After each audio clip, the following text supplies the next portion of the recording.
Welcome back. Today we're going to be reviewing one of the best films I've ever seen, and year after year I move it up higher and higher on my all-time great film list, and that is Gus Van Sant's Drugstore Cowboy. I believe from 1989, I want to say. It's either 89 or 88. But I mean, what can you say? It's now generally revered as one of the better films of the 80s, if not, of the whole 20th century. I have a just a special place in my heart for it. It's the film that I really started believing that Matt Dillon had like just serious talent, because the first film I remember him from was There's Something About Mary, which he made me laugh, but I didn't know like he had the depths of of his acting until I saw Drugstore Cowboy, and it instantly became one of the best films I'd ever seen. I thought Gus did a really good job depicting, drug addiction and, what that all entails, the fantasy that you're living pure freedom when you're actually trapped in hell, trapped by your circumstance, trapped by the police that are going to inevitably be after you, trapped by your family's disapproval of the life that you've chosen. It's just, in one way, people can look at it as a bleak film, but I like to look at it as a film that's trying to put this little germ of hope inside of a really infected man. You know, essentially, Matt Dillon's character Frank is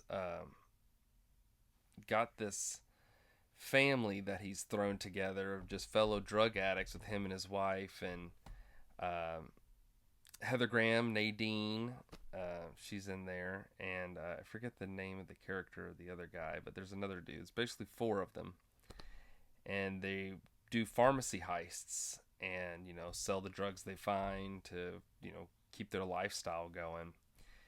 And it's only through a really tragic accident that Frank decides, I'm going to break this cycle. I'm going to get clean. I'm going to, get a good job, and I'm going to move forward, be a square, if you will. And the film kind of explores the idea that, you know, what if you can't escape your past? Even when you're moving into something good, that the things you did will come back like the Grim Reaper and take you down, even if you're trying to get on the straight and narrow. And, Gus went on to do Good Will Hunting and, Elephant. That movie won the Cannes Film Festival. Really, really interesting film about school shooting stuff. I'll save that for another time. But I really like Gus's restraint and direction. He's not always hyping it up with gratuitous shots or heightened emotion always. There's a real pullback on the way he presents things, almost like just non-judgmental.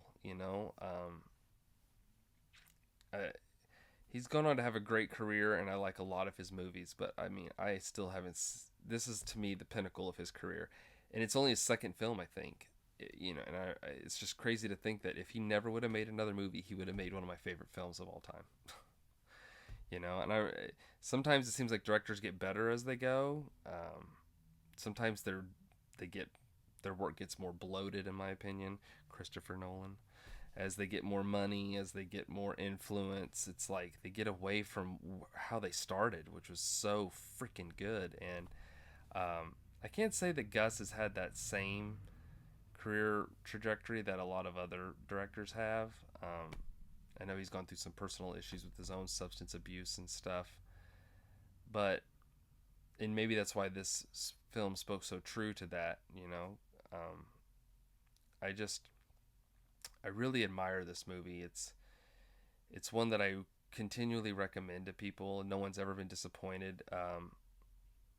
Some the worst thing I hear about it is like, that's kind of sad. It's kind of bleak in ways, but you know, Matt Dillon is so charismatic. He really holds the film together in parts where you could just want to just give up. And turn it off and just be like, it's too sad. It's too depressing. It's like, no, he always he has like a little wink to the camera to, and it's inspired casting. Personally, I read recently that Tarantino offered Matt Dillon Vincent Vega for Pulp Fiction first. He turned it down because he didn't understand the script.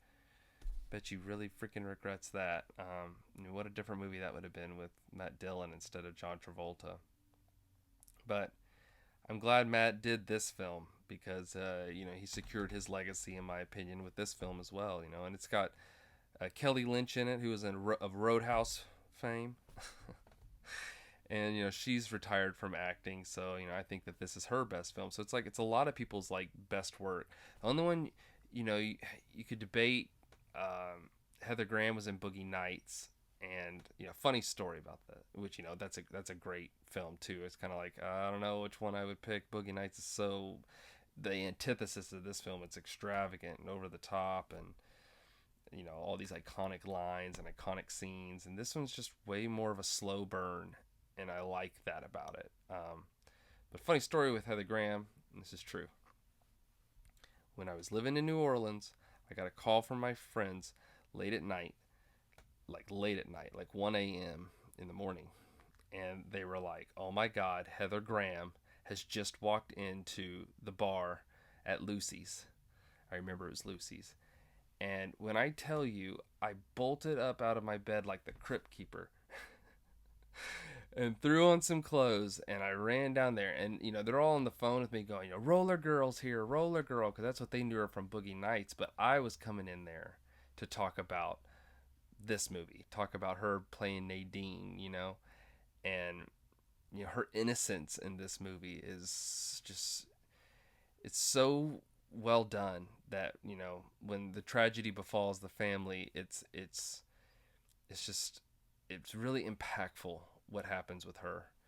And that's what I was going to talk to her about. I'm sure everyone there was talking to her about Roller Girl, but sad story short, by the time I get to Lucy's, she had already been gone, and people were trying to figure out where she was at next in the city. And I drove around for another hour or so, calling other friends at other bars, trying to find out where she could be, and I never was able to make that connection. I have no idea what I really would have said other than I love Drugstore Cowboy so much, and thank you for having made it. Thank you for having played your part so well.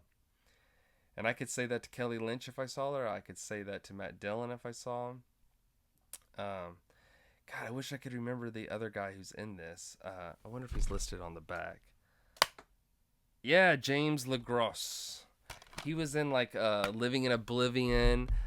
He was in Point Break. Like, the guy's done so many good movies that he's always like that really good character actor. And I sucks I forgot his name. Wish I would have remembered it right to start, but he did an incredible job in this movie.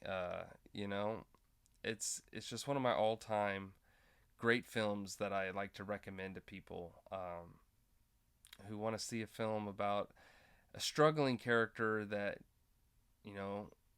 finds a way through the world, finds a meaning in the world, and hopefully that can give the viewer some passion to correct their own mistakes or look forward to the future rather than dwelling specifically on the past.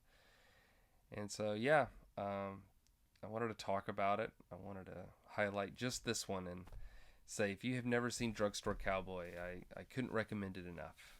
And if you have, make sure to spread the news to others, because especially with what's going on in America and around the world, really, is addiction's up and